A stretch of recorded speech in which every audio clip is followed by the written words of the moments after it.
The original name for Geek Squad was Techno-Medic. In a future that almost was, all right?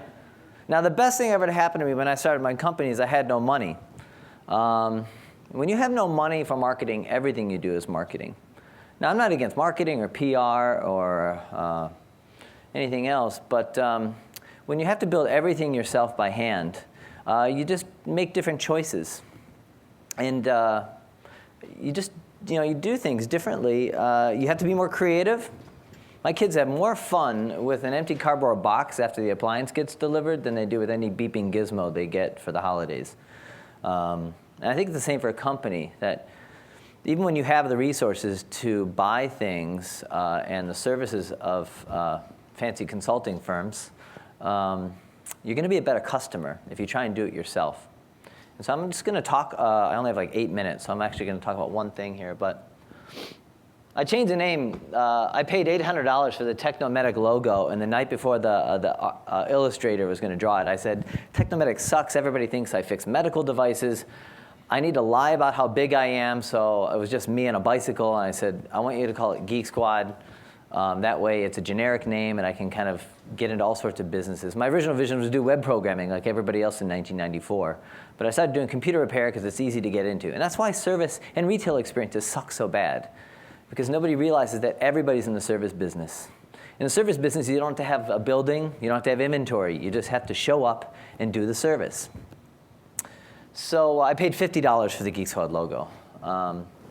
And it was just me in the beginning. And this is the first Geekmobile. I paid $2,200 for it. See, we pass each other on the freeway all the time, but we don't know because all the cars look the same. But you'd always know when I drove by. And people used to say, oh, I see your cars everywhere, and I only had one. These are the things you learn when you do them yourself. This is a French 1958 Simca Orande 1300 Elysée, just like the French culture. 7 ashtrays, no seatbelts.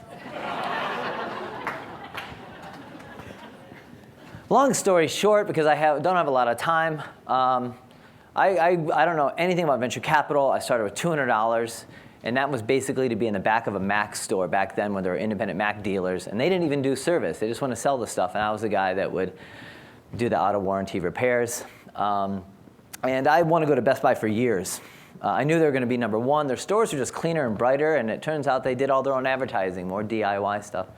And so after about 8 years, I knew that all the others were going to go out of business, and I called up Best Buy, and I said, half my people used to work for you, so I know you have good people. I don't know why you dingbats take 3 weeks to fix a laptop.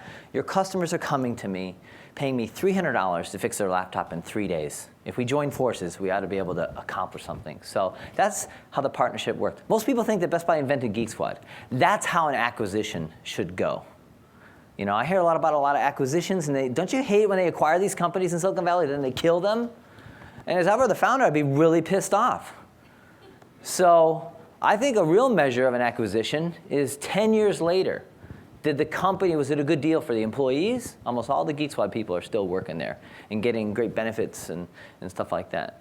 It's probably the best deal Best Buy ever did. And the business is growing. So, and why did I stay for 10 years? Spite. That's why, because everybody kept saying, founders never last, you'll never stick around. I was like, fuck you, I will. Okay, so I'm at Best Buy. So they have tons of phones in each store, 1,200 stores. They get 70 to 100 million phone calls a year, and nobody ever seems to answer the freaking phone.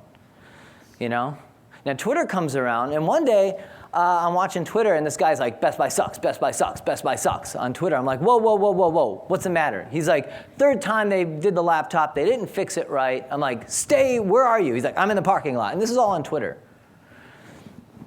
And I get a hold of the manager, and he gets him out of a meeting, and then he walks the guy back into the store. Best Buy's awesome, Best Buy's awesome, Best Buy's awesome. And I thought, that's it. That's the future of retail.